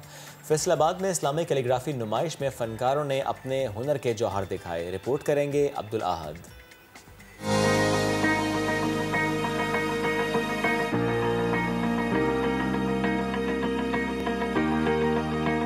17वीं सदी का मालूम होता कदीम रस्मुल ख़त, दीवानी को सोने में उतारने का फ़न। ये शाहकार है आर्टिस्ट महजबी का, जिन्होंने फैसलाबाद में होने वाली इस्लामिक कैलीग्राफी नुमाइश में अपने फ़न पारे पेश किए। पुरानी आयात को सोने से 400 साल पुरानी ज़ुबान में लिखा गया। मेरा जो मोस्ट प्रैक्टिस्ड फॉन्ट है that is Deewani. Deewani is a font in calligraphy world, जिसमें हर हरूफ खिंच जाता है। गोल्ड लीफिंग जो है वो ग्लोरी और पीस और एक पायस होना और एक नेक होने की साइन दिखाता है। तो हर पेंटिंग में कोई ना कोई स्टोरी ज़रूर होती है, रिलेशन होता है मेरा और पेंटिंग के साथ। कूफिक रस्मुल ख़त के माहिर सैयद रिजवान के फ़न पारे भी नुमाइश की जीनत बने। पहले जो अमारात बनती थी उसके अंदर जो नक्काशी होती थी, उसके अंदर जो पैटर्न बनते थे वो इस्लामिक तर्ज पे ही बनते थे। इस दौर में जो है ना तो इन ख़तों पे कोई बात करने वाला है, किताबों में नापैद हो चुके हैं। ये राइटिंग स्टाइल जो मेरा है वो मैं कूफिक, जो सबसे पहले जिसमें कुरान शरीफ लिखा गया था, उसको मैं अपने जो है ना वो पेंटिंग में इस्तेमाल करता हूँ। कलम और ब्रश से तैयार करदा मॉडर्न दरवेश आर्ट के फ़न पारों में हाज़रीन ने ख़ास दिलचस्पी ली। एक इंसान की जंग जो वो दुनिया के और अंदर के सुकून के बीच में लड़ा होता है, उसके साथ वो जो जंग है और उसमें वो जो गोल्ड हीलोज़ मैं यूज़ करती हूँ वो उसकी निकलने का ज़रिया है। एक वर्स लिखना है, छोटा साइज़ है, परफेक्टली 15 डेज़ लग जाते हैं, लेकिन if there is a concept behind कि आपने उसके पीछे एक पूरा मंजर पेश करना है, दैन ऑब्वियसली महीना भी लग सकता है, साल भी लग सकते हैं, it depends on the work. नुमाइश में आने वाले शुरका ने फ़नकारों के शानदार फ़न पारों को खूब सराहा। कैमरामैन हाफिज़ अवैस के साथ अब्दुल आहद, सामा, फैसलाबाद। तो जनाब आगे बढ़ते हैं। आपको बताएं कि शाम में कई बरस से जारी जंग और शोरिश के बाद लाखों बच्चे तुर्क बॉर्डर पर पनाह लिए हुए हैं। इन शामी बच्चों में से हर एक की अपनी अपनी कहानी है। किसी के वालिद नहीं है, किसी का पूरा ख़ानदान ही नहीं है, ख़ानदान बिछड़ गया है, कहाँ है कुछ नहीं पता। शुरू में बच्चे तालीम जैसी बुनियादी ज़रूरत से भी महरूम थे, लेकिन ऐसे में दुनिया भर से मुसलमान उनकी मदद करने लगे हैं। पाकिस्तान से भी कई लोग इनकी मदद कर रहे हैं। बैतुल इस्लाम वेलफेयर भी इसमें आगे आगे हमें नजर आ रहा है। टर्की बॉर्डर पर सैकड़ों यतीम बच्चों के लिए तालीम और रिहाइश का इंतजाम भी किया गया है।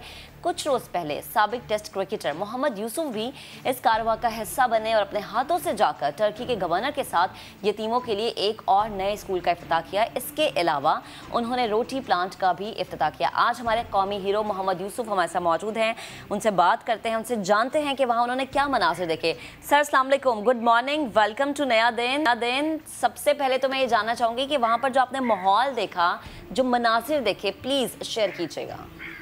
वालेकुम अस्सलाम, बिस्मिल्लाहिर्रहमानिर्रहीम। वेलफेयर स्टेट के साथ जो मैं गया, बैतुल इस्लाम वेलफेयर स्टेट के साथ, इनके साथ मेरा बहुत पुराना ताल्लुक है, मौलाना अब्दुल सत्तार साहब के साथ। और मैंने पिछले साल भी इनसे रिक्वेस्ट की थी कि जब आप जाएंगे मुझे बताइएगा, तो उस टाइम मुझे टाइम नहीं मिल सका। इस बार मैं इनके साथ गया हूँ, अल्लाह ने मौका दिया साथ जाने का। और वहाँ जाकर जो मनाजिर देखे हैं वो तो जिन पर गुजर रही है वही बेशक समझ सकते हैं। हम तो अब हमारे बच्चे और हम लोग तो इधर मजे कर रहे हैं, लेकिन जो वहाँ हो रहा है उस पर जितना भी आप मदद कर लें या जितनी भी कोशिश कर लें वो कम है। और इस पे मैं समझता हूँ जब तुर्की गवर्नमेंट ने हमारे साथ ताउन किया और वहाँ के जो गवर्नर थे वो साथ हमारे खुद गए यतीम खाने में, और रोटी प्लांट है उन्होंने वो किया, जाके इफ्तिताह किया, और वहाँ के जो जनरल थे वो भी साथ गए, ये सारी चीज़ें। और वो लोग इतने खुश हुए हैं कि पाकिस्तानी मुसलमान आए मदद के लिए। इस चीज़ को देख के वो खुश भी हुए, हैरान भी हुए। और जहाँ भी हम जाते थे यतीम खानों में या स्कूल में, जहाँ जहाँ बैतुस्सलाम मदद कर रही है, वहाँ उन बच्चों के हाथों में पाकिस्तानी झंडे होते थे, उनकी बिल्डिंग्स पे पाकिस्तानी झंडे लगे होते थे। अच्छा यूसुफ भाई, पाकिस्तान के लोगों से बड़ी मोहब्बत भी की। बिल्कुल, जब बात मोहब्बत की हो रही है यूसुफ भाई, तो 2 रोज़ पहले की एक वीडियो मुझे याद आ गई, आपने ट्वीट भी की। बड़े मोहब्बत से आप अपनी बेटी के साथ खेल रहे थे लॉन में, और आपने वो जो वीडियो शेयर की, वो ऐसे लम्हात होते हैं, ज़ाहिर है बाप और बेटी का ताल्लुक ऐसा होता है। जब आप वहाँ पर गए और आपने वो बच्चियाँ देखी जिनके वालिद नहीं थे, तो ज़ाहिर है एक वालिद ज़्यादा बेहतर तौर पर समझ सकता है कि जब आप अपनी बेटी के साथ खेल रहे हैं, मैं अपनी बेटी के साथ खेल रहा हूँ, तो ज़ाहिर है वो जज्बात, वो लम्हात सबसे खूबसूरत होते हैं, थकान उतर जाती है। और ऐसे में वो बच्चियाँ जो वहाँ पर थीं जिनके वालिदैन नहीं थे, ख़ास तौर पर जिनके वालिद नहीं थे, उनके चेहरों पर क्या तासुरात थे, उनके चेहरों पर क्या सवाल थे, उनकी आंखें क्या कह रही थीं, उनके लफ्ज़ क्या बता रहे थे? देखिए, ये मैंने पहले ही कह दिया है कि उनके लिए कुछ भी कर देना तो कम है। बेशक। मैंने पहले एक और चीज़ कही है कि हमारे बच्चे तो यहाँ शहंशाही जिंदगी गुजार। बेशक। जब हमने जाके उन लोग बच्चों को देखा, तो मैं अब ये कह तो नहीं सकता, लेकिन मेरी आंखों में आंसू थे कि बच्चे जिनकी ना माँ है ना बाप है, उनके पास कुछ भी नहीं है। और कई बच्चे तो ऐसे थे कि क्या कह सकते हैं कि अल्फाज नहीं है कि हम जितनी भी मदद उनकी करें वो कम है। और मैं इसमें बैतुल-इस्लाम जो वेलफेयर स्टेट है, रफाई इदारा भी है, और भी ये बहुत चीज़ें करते हैं, जितनी ये कोशिश कर रहे हैं। और मौलाना साहब तो मैं समझता हूँ कि वो जिस तरह वो बच्चों के लिए कर रहे थे, और जो वहाँ के लोग भी जो ये इस तरह की चीज़ें चला रहे हैं, वो इतनी मोहब्बत से ये काम कर रहे हैं कि बच्चे उनके साथ इस तरह मोहब्बत करते हैं, इस तरह खेलते हैं कि जैसे वो उनके अपनी फैमिली है। और ये नज़र आया यूसुफ भाई, उनके चेहरों पर मुस्कुराहट थी। और ज़ाहिर है आपकी जो वीडियो मैंने देखी, मैं ज़रूर चाहूँगा कि अगर आप शेयर कर सकें किसी एक बच्चे की बात जो कि आपके दिल को छू गई हो। और मुझे यूँ लगा जैसे कुछ बच्चों ने गुनगुनाया भी, और ज़ाहिर है वो फिर आपको साथ बताया भी जा रहा था कि बच्चे क्या कह रहे हैं, क्या गुनगुना रहे हैं। तो अगर वो भी आप शेयर कर सकें मुझे, वो स्पेशली क्या कह रहे थे। देखिए, बच्चे तो सारे बहुत जबरदस्त होते हैं, चाहे हमारे अपने बच्चे, बेशक किसी के सांझे बच्चे होते हैं। तो अपने बच्चों की तरह समझेंगे और उनको देखेंगे तो हमारे दिल में खैर का ये मोहब्बत होगी। बेशक। लेकिन एक बच्ची ऐसी थी जिसकी जो कॉलोनी बनाई थी बैतुल-इस्लाम ने, जो 9 घर वहाँ बनाए थे, इसी तरह की एक और कॉलोनी के लिए वहाँ एक बच्ची थी, जो बाकी सब बच्चे खेल रहे थे, वो नाते पढ़ रहे थे। तो एक बच्ची अपने घर के अंदर से विंडो से उनकी वालदा ने उनको निकाल के बिठाया हुआ ताकि वो उन बच्चों को देखे, और वो बड़ी खुश हो रही थी। और उसने मुझे सूरह यासीन भी सुनाई और दुआएं भी दी।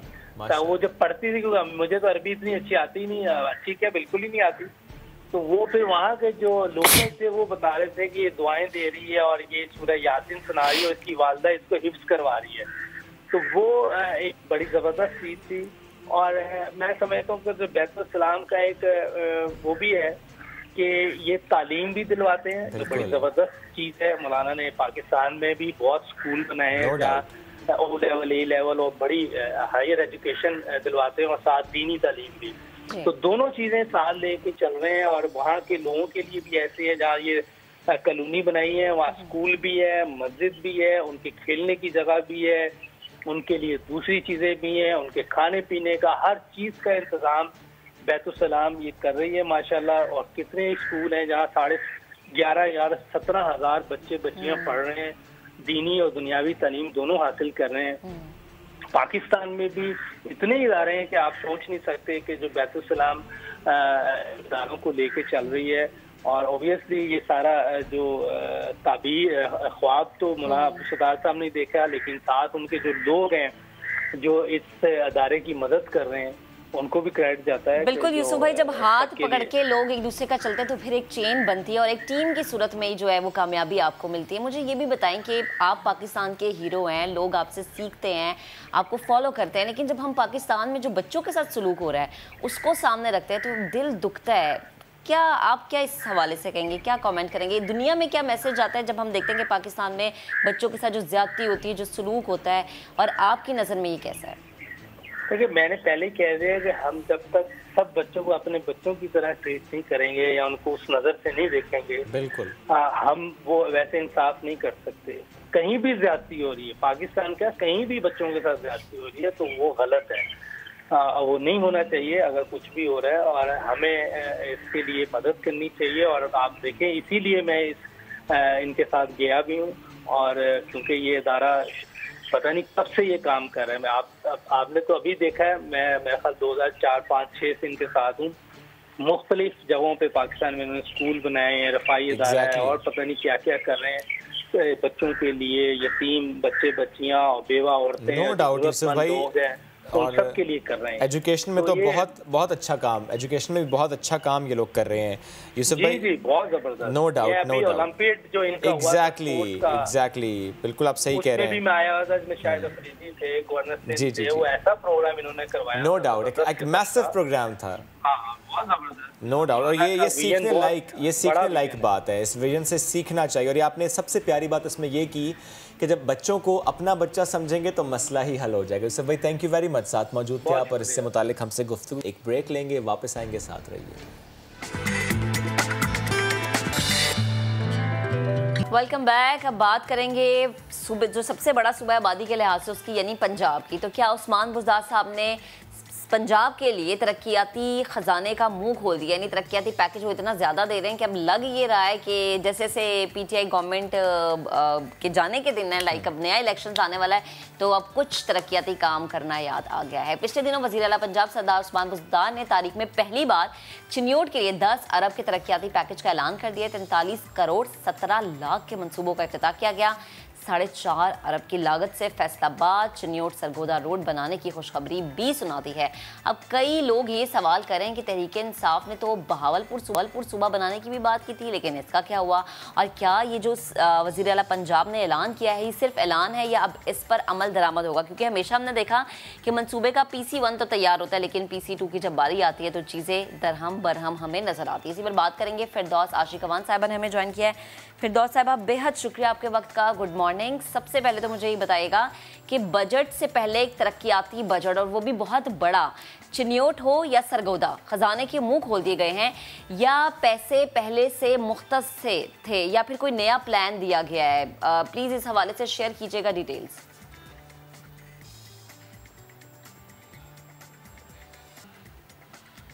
बिस्मिल्लाहिर्रहमानिर्रहीम। जैसा कि आप जानते हैं कि यकसां तरक्की का जो ख्वाब है वो वज़ीर आज़म इमरान ख़ान की सोच का आकाश है, और वज़ीर आला उस्मान बुज़दार की क़यादत में जो माजी में ऐसे इलाके जो पसमानदा हैं लेकिन उनको दानिस्ता तौर पे इग्नोर किया गया और तरक्की की दौड़ में वो पीछे रह गए, उन इलाकों की तरक्की और खुशहाली वज़ीर आला उस्मान बुज़दार की अव्वलीन तरजीह है। और हुकूमत पंजाब उन नज़रअंदाज इलाकों को मेन स्ट्रीम जो तरक्की है उसका हिस्सा बनाते हुए साथ लेके चलना चाहती है। और यही वो वजह है कि हर ज़िले के लिए वज़ीर आला उस्मान बुज़दार ने एक डिस्ट्रिक्ट डेवलपमेंट पैकेज बनाया है।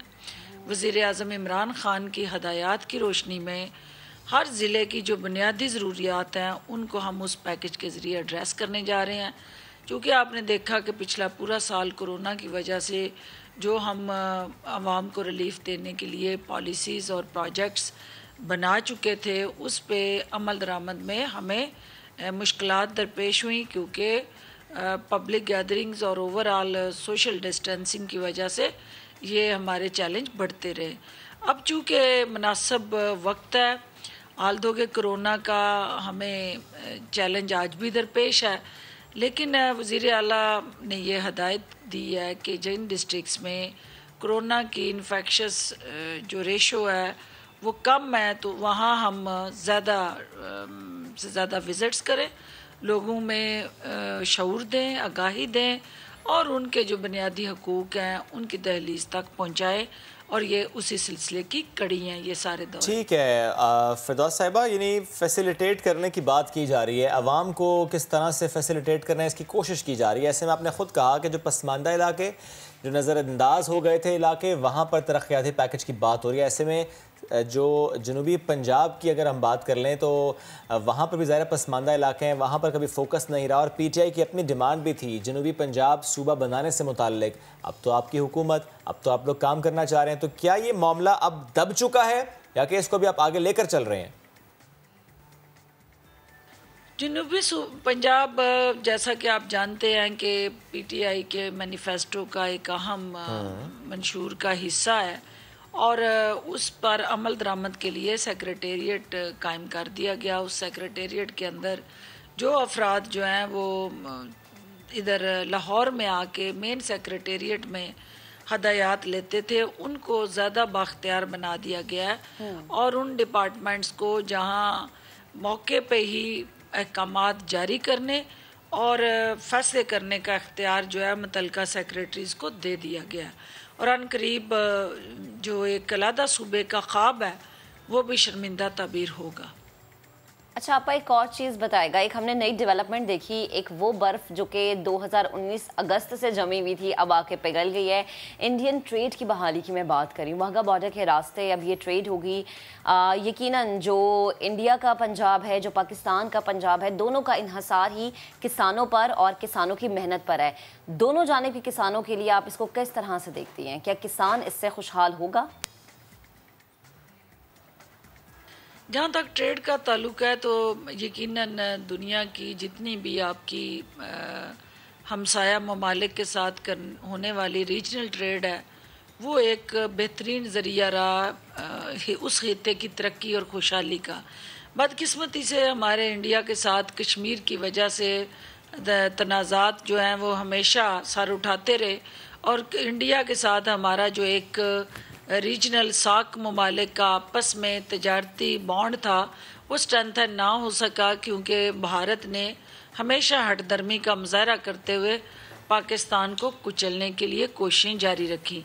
अब चूँकि ट्रेड एक ऐसा अमल है जिसका हमारे तनाज़ात से हट के सूबे की तरक्की और खुशहाली से जुड़ा ये इनिशिएटिव है और कश्मीर का इशू अपनी जगह, वो हमारा मौक़िफ़ किसी जगह भी ना बदला है ना बदलेगा और हम कश्मीरियों के हक़ खुद इरादियत तक उनके तर्जमान और वकील बन के खड़े रहेंगे और कश्मीरियों को वज़ीर-ए-आज़म की जो बैनुल-अक़वामी सतह पे सपोर्ट है और मावनत है वो दस्तयाब रहेगी। लेकिन इसके साथ साथ जो रीजनल ट्रेड है, जो बायलैटरल इकनॉमिक एक एंगेजमेंट स्ट्रेटजी है, उसकी तरफ भी हमें बढ़ना होगा और ट्रेड जो है वो वाहिद एक ज़रिया है जिससे हम दोनों मुल्कों का जो तलखी हैं उनको कम कर सकते हैं और दोनों मुल्कों के अवाम को इकट्ठा करके इस खित्ते के अमन के लिए उन्हें ताकतवर बना सकते हैं। इसमें कोई शक नहीं कि ट्रेड इम्पॉर्टेंट है, लेकिन जो इजाज़त दी गई है ECC की जानिब से, वो धागा हो, वो चीनी हो या वो कॉटन हो, वो अपनी जगह, लेकिन अभी इंडिया ने कोई स्टेप नहीं लिया। स्टेप पाकिस्तान ले रहा है। ठीक है, मोदी का लेटर आना, फिर यहाँ से लेटर का जवाब जाना, DGMOs की मीटिंग होना, सीज़ फायर का होना, कुछ अच्छे मामला ज़रूर हुए हैं, लेकिन इससे हम क्या समझें? क्या ये ताल्लुकात की बहाली हो गई है या कि भी स्टेप्स लिए जा रहे हैं? ऐसे में ये बड़ा इंपॉर्टेंट सवाल है फिरदौस साहिबा कि चूँकि आप भी कहती हैं, शाह महमूद कुरैशी भी कहते हैं और गुफ्तगू जब भी ज़रूर कहा जाता है कि जो असूली मौक़िफ़ कश्मीर का हम उस पर डटे हुए हैं। पहले तो ये कहा कि जब तक 5 अगस्त 2019 से पहले का मामला बहाल नहीं करता भारत, ताल्लुकात की बहाली की जानिब हम कदम बढ़ाएंगे नहीं, लेकिन अब तो बढ़ गए। तो इससे क्या समझा जाए कि क्या भारत उस तरफ जा रहा है, 5 अगस्त से पहले के मामला की तरफ जा रहा है? ऐसी कोई यकीन दहानी कराई गई है? देखिए, वफूद का तबादला और रीजनल कोऑर्डिनेशन और एंगेजमेंट और डायलॉग जो है वो वज़ीर-ए-आज़म इमरान ख़ान का पहले दिन से अज़म है और बार बार उन्होंने इस अज़म को दोहराया है कि हम अमन चाहते हैं, हम जंग नहीं चाहते, लेकिन इस अमन की ख्वाहिश को हमारी कमज़ोरी ना समझा जाए। लेकिन हिंदुस्तान ने हमेशा मोदी की क़यादत में हटदर्मी दिखाई और डायलॉग से इज्तनाब किया। अगर वो डायलॉग के ज़रिए कश्मीर का और दीगर जो मुतनाज़ा हमारे उनके साथ अमूर हैं उस पे टेबल पे बैठ के कोई तस्फिया तलब हल तलाश करते हैं, कोई ऐसा म्यूचुअली एग्रीड और एक्सेप्टेड हल जिसमें हमारे कश्मीरी बहन भाई जो हैं वो भी एग्री हूँ, तो डायलॉग को सपोर्ट करना, इनकरेज करना पहले दिन से इस हुकूमत का अज़्म रहा है, जो उससे लैतो लाल से काम लेता रहा, ललकारता रहा पाकिस्तान को। और ताकत के नशे में चूर मोदी जो है जिस तरह से वो कश्मीरियों को उनके हक़ खुद इरादियत से रोकता रहा, तो वो जो उसका काम था वो अपना काम जो है वो करता रहे। जो हमारा काम है हम करेंगे और हम उसके हाथों को रोकेंगे, हम उसके हत्याकारियों को रोकेंगे और हम कश्मीरियों के ऊपर होने वाले जो मज़ालम है उसको रोकेंगे। और वज़ीर आज़म उनकी बेहतरीन तर्जमानी बैनुल-अक़वामी सतह पे करते रहे हैं और इंशाल्लाह करते रहेंगे। ठीक, बेहद शुक्रिया। और आशिक अवान साहबा साथ मौजूद थी और हमसे गुफ्तगू कर रही थी। बढ़ते हैं आगे और अब जिस मेहमान का मैं तारुफ़ कराने वाला हूँ, इंस्पिरेशन है वो professor Mohammad Ilyas Ayub. Pride of performance का अवार्ड इन्हें ISPR की जानिब से दिया गया। एक अहद साज़ शख्सियत हैं, अकब स्कूल फॉर द ब्लाइंड के रूह रवा हैं। आज़ाद कश्मीर में ये स्कूल है, मजमून अंग्रेज़ी का पढ़ाते हैं। गवर्नमेंट कॉलेज मीरपुर में तदरीसी फ़राइज़ भी ये अंजाम दे रहे हैं। बिल्कुल। और प्रोफेसर मोहम्मद इलियास अयूब को हुकूमत पाकिस्तान की जानिब से, जैसे कि आपने पहले भी मेंशन किया, तमगा इम्तियाज़ दिया गया है। उन्हें नाबीना अफराद की फलाह बहबूद के लिए किए जाने वाले बेमिसाल काम के तरफ में ये एजाज़ दिया गया है। आज वो हमारे साथ मौजूद है, गुफ्तगू करते हैं। यकीनन ये वो हीरोज़ हैं जो कि हमारे लिए मिसाल बनते हैं, एक रोल मॉडल बनते हैं।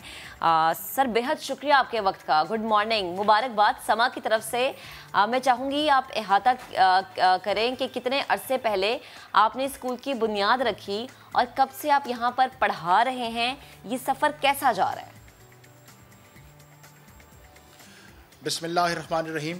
सबसे पहले तो मैं आपका और समा चैनल का तहे दिल से ममनून हूँ कि उन्होंने मुझे मौका दिया है कि मैं कुछ मारूज़ात जो हैं वो पेश कर सकूँ।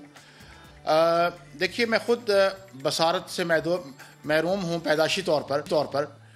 तो मैं जब तालीम हासिल करने के लिए लाहौर गया, आला तालीम हासिल करने के लिए गवर्नमेंट कॉलेज लाहौर में MA इंग्लिश जब मैं कर रहा था, तो मैंने वहाँ पे अपने साथियों से मिल के ये सोचा कि क्यों ना हम अपने इलाके में कोई ऐसा इदारा कायम कर सकें जो वहाँ के जो बेबसर बच्चे हैं इनको ज़ेवर तालीम से आरास्ता और पैरास्ता कर सके। तो चुनाचे उसके बाद जब मैंने पोस्ट ग्रेजुएशन वहाँ से कंप्लीट की, तो जब मैं मीरपुर आया तो वहाँ पे हमने फिर एक तहरीक का आगाज़ किया और 2000 में ये इदारा जो है बसारत से महरूम बच्चों का अकाब स्कूल के नाम से, यानी Azad Kashmir association of the blind, बुनियादी तौर पर एक NGO है और उसी के प्लेटफॉर्म से ये अकाब स्कूल जो है वो कायम किया गया था। अच्छा सर, मुझे ये ज़रा बताएं कि मसले को ख़ुद समझना, जो ज़्यादा समझता है वही उसके हल की तरफ कदम बढ़ाता है। कि आपने भी इसी तरीके से सोचा था या कि कोई एक जुमला जिसने आपको ऐसा सोचने पर मजबूर कर दिया कि जो आप फेस कर रहे हैं, जो आप बेयर कर रहे हैं, वो कोई और ना करे? यकीनन वो इंग्लिश में कहते हैं only the wearer knows where the shoe pinches. बिल्कुल ऐसा ही था, क्योंकि ख़ुद मुझे बचपन में बहुत सारे मसाइल का सामना करना पड़ा। माशरती मसाइल थे, उसमें और दीगर मसाइल थे। कुछ ज़ाहिर है जब आप को बराबर के मौके ना मिल रहे हों तो उसमें बहुत सारे नफ्सियाती मसाइल भी आ जाते हैं। तो यकीनन ये भी एक जज्बा था इस काम के लिए, क्योंकि मैं ख़ुद पैदाशी तौर पर बसारत से महरूम था। ठीक सर, यानी बचपन में जिन मसलों को आपने देखा, आपने उन मसलों को रुकावट अपनी ज़िंदगी में नहीं बनने दिया, बल्कि सीढ़ी बनाया और सीढ़ी पे चढ़े और आप आज जहाँ पर मौजूद है यकीनन पूरे पाकिस्तान के लिए काबिल फ़ख्र हैं। लेकिन ज़िंदगी में कभी कोई एक ऐसी बात, एक ऐसा लम्हा, कोई एक ऐसी चीज़ जिसने तकलीफ़ दी हो? अल्हम्दुलिल्लाह सुम्मा अल्हम्दुलिल्लाह, बहुत सारी मुश्किलात देखी, बहुत सारे कठिन हालात देखे। मैंने जिस तरह पहले भी जिक्र किया कि हम जिस माशरे के अंदर रहते हैं वहाँ पे स्पेशल लोगों के लिए बहुत सारी मुश्किलात हैं। समाजी रवैये बहुत तंग करने वाले हैं। बल्कि मैं अक्सर मिसाल दिया करता हूँ कि हमारी लुगत के अंदर ऐसी इस्तिलाहात हैं जो कि माजूर लोगों की दिल शिकनी का बायस बनते हैं। जैसे मैं अक्सर एक मिसाल दिया करता हूँ कि जी एक आम है जिसका नाम है लंगड़ा आम, और मैं अक्सर कहा करता हूँ कि इस आम का नाम कुछ और भी हो सकता है। आपने ज़रूरी जो माजूर लोग हैं इनकी दिल शिकनी करनी है। तो यकीनन इस तरह के हालात जब मैंने सामना किया तो मैं बाज़ औक़ात परेशान ज़रूर होता रहा, क्योंकि ज़ाहिर है इंसान हूँ, परेशान होता रहा, लेकिन वो अज़म बिल जज़म था जो हमेशा आगे बढ़ने पे मुझे मजबूर करता था। और मेरे सामने एक मंजिल थी, एक गोल था कि मैंने अपने लिए भी और अपने जैसे जो दूसरे नाबीना दोस्त हैं उनके लिए भी कुछ करना है। क्योंकि आपको भी याद होगा कि 25-30 साल पहले हमारे मुल्क के अंदर जो माजूर लोग हैं और बिलखसूस जो नाबीना लोग हैं, इनका मुस्तकबिल भीख मांगने के अलावा कुछ नहीं हुआ करता था। तो मेरा जो मिशन था बुनियादी तौर पर वो ये था कि मेरे ख़ित्ते के लोग बिलखसूस आज़ाद कश्मीर के जो बच्चे हैं ये भीख मांगने वाले ना बने बल्कि भीख देने वाले बने। और ये भीख देने वाले उसी सूरत में बन सकते थे कि इनको ज़ेवर तालीम से आरास्ता और पैरास्ता किया जाता। तो चुनाचे अल्हम्दुलिल्लाह सुम्मा अल्हम्दुलिल्लाह नामसाइद हालात के बावजूद, समाजी रवैयों के बावजूद, फाइनेंशियल कंस्ट्रेंट्स के बावजूद जो है वो हमने एक प्रोजेक्ट शुरू किया और अल्हम्दुलिल्लाह सुम्मा अल्हम्दुलिल्लाह आज वो स्कूल एक तनावर दरख्त बन चुका है।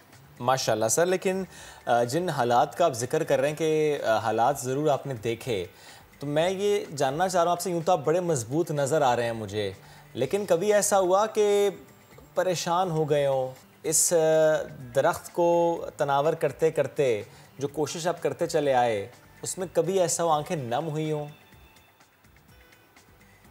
देखिए, मैं सच्ची जो बात कहूँ कि मेरी ज़िंदगी जो है वो इतनी इत्मीनान भरी ज़िंदगी है कि अल्हम्दुलिल्लाह सुम्मा अल्हम्दुलिल्लाह बसारत ना होने के बावजूद मैं MA हूँ, एसोसिएट प्रोफेसर हूँ, एक बैनुल-अक़वामी इदारा चला रहा हूँ और सैकड़ों ख़ानदान उस इदारे से मुंसलिक हैं। मैं यकीनन अपनी बसारत से महरूम होने की वजह से कभी मेरी आँख में आंसू नहीं आया और हमेशा मैं मुतमईन रहा। और न सिर्फ मुतमईन रहा, मैं ये समझता हूँ कि वो लोग जो बसारत से महरूम हैं और हिम्मत हार बैठते हैं, मैं ये समझता हूँ कि उनके लिए जो तारीख़ अगर वो देखें तो सहाबा इकराम के अंदर भी जो है वो बसारत से महरूम सहाबा मौजूद थे जो मस्जिद नबवी की इमामत करते रहे, अपनी काबिलियत की वजह से, अपने इल्म की वजह से, अपनी सलाहियत की वजह से। तो बसारत से महरूमी की वजह से या इससे रिलेटेड जो जुमले हैं उनकी वजह से कभी आंख में आंसू नहीं आए। ज़बरदस्त। सर, मुझे ये भी बताएगा कि जिस तरह से आप इतना हौसला, आपके अंदर इतनी पॉजिटिविटी है, यकीनन ये बहुत सारे लोगों के लिए एक मशअल राह है। मुझे उन लम्हात से मुतालिक बताए जब ऐवान सदर में आपका नाम पुकारा गया और तालियां बजी और आपको तमगा दिया गया। जी, मुझे पिछले साल अक्टूबर के शुरू में जो है वो गवर्नमेंट की तरफ से लेटर मिला था कि जी आपको तमगा इम्तियाज़ दिया जा रहा है समाजी खिदमात के एतराफ़ में। तो यकीनन ये वो लम्हात मेरे लिए नाकाबिल फ़रामोश थे, अनएक्सप्रेसिबल थे, क्योंकि सच्ची बात तो ये है कि मैं जो भी काम करता रहा वो किसी सिले की तमन्ना के लिए नहीं, किसी जो है वो दुनियावी रिवॉर्ड के लिए नहीं करता रहा। मैं तो अल्लाह की रज़ा के लिए, रज़ा इलाही के हसूल के लिए ये हमेशा करता रहा। लेकिन जब मुझे ये पता चला कि जी ये जो हम खिदमत कर रहे हैं इसको हुकूमत भी रिकग्नाइज़ कर रही है, तो यकीनन वो लम्हात मेरे लिए नाकाबिल फरामोश भी हैं, और मैं ये समझता हूँ कि उन जज्बात को अल्फाज का जामा पहनाना तकरीबन नामुमकिन है। बिल्कुल, और फिर आपको ये जो तमगा इम्तियाज़ मिला, ज़ाहिर है वेरी वेल डिज़र्व, लेकिन मुझे आपसे बात करते करते याद आ गया, नाम भी एक हो, काम भी एक हो और रिकग्निशन भी मिली हो, तो वो मास्टर अयूब हैं, जिन्हें प्राइड ऑफ पाकिस्तान का अवार्ड भी ISPA की जानिब से दिया गया था। एनीवे सर, मैं आपसे बस एक सवाल और करना चाह रहा हूँ कि जो अकब स्कूल है आज़ाद कश्मीर जो आप जिसको चला रहे हैं, उस स्कूल में पढ़ने वाले बच्चों से मुतालिक ज़रा मुझे बताएं कि कितने ऐसे बच्चे जो पढ़ लिख कर वहाँ पर आज किसी अहम ओहदे पर हैं, जिनकी ज़िंदगी संवर गई, और वो जब आप उनको देखते हैं तो आपको लगता है कि जो आपने कोशिश की, उसकी जो मेहनत की, वो रंग ला रही है। बिल्कुल, अकाब स्कूल से फारिग तहसील बच्चे जो हैं वो अब MPhil लेवल तक पहुँच चुके हैं, क्योंकि ये इदारा कायम हुए अभी 21 साल हुए हैं, तो हमारे बच्चे जो हैं वो MPhil तक जा चुके हैं। इसके अलावा हमारे बच्चे जो हैं वो कौमी नाबीना क्रिकेट टीम जो है उसमें पिछले 10-12 साल से अकाब से वाबस्ता 4 या 5 खिलाड़ी जो हैं वो कौमी टीम का हिस्सा होते हैं, और इस वक्त जो नाबीना क्रिकेट टीम है उसके जो कप्तान हैं निसार अली, उनका ताल्लुक भी आज़ाद कश्मीर से ही है, यानी अकाब से है, Azad Kashmir association of the blind से, और कौमी टीम के जो हेड कोच हैं जिनका नाम मोहम्मद जमील है, उनका ताल्लुक भी Azad Kashmir association of the blind से है। इसके अलावा हमारे एक नौजवान जिनका नाम हबीब है, वो 2012 में गांजू के मकाम पे चाइना में जो है वो गेम्स हुई थी स्पेशल लोगों के, उसमें भी गोल बॉल में जो है उन्होंने अकाब मुल्क की नुमाइंदगी की। ऐसे ऐसी बहुत सी एग्जांपल्स हैं माशाल्लाह आपके पास। Thank you very much sir, साथ मौजूद थे आप और हमसे गुफ्तगू कर रहे थे। एक छोटी सी ब्रेक लेंगे, वापस आएंगे, साथ रहिए।